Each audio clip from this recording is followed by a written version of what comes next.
اعوذ باللہ من الشیطان الرجیم بسم اللہ الرحمن الرحیم۔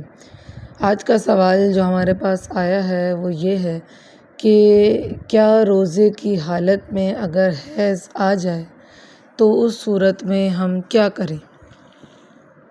اس کا جواب شریعت مطہرہ کی روشنی میں یہ ہے کہ اگر تو آپ روزے سے ہیں اور آپ کو پیریڈز چاہے روزے سے 5 منٹ پہلے آئے ہوں، چاہے عصر میں آئے ہوں یا ظہر میں آئے ہوں، آپ کا روزہ ٹوٹ جاتا ہے، اس کے بعد آپ کچھ کھائیں یا نہ کھائیں وہ روزہ آپ کا نہیں رہے گا۔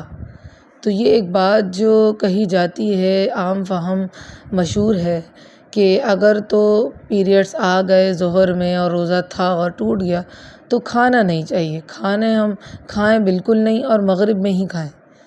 تو دیکھیے کہ یہ ضروری عمل نہیں ہے، روزہ تو آپ کا جا چکا ہے۔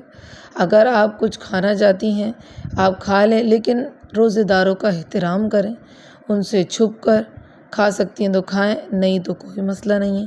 لیکن وہ روزہ آپ کا جا چکا ہے، ٹوٹ چکا ہے، اس روزے کی قضا کرنا اب آپ پر لازم ہے۔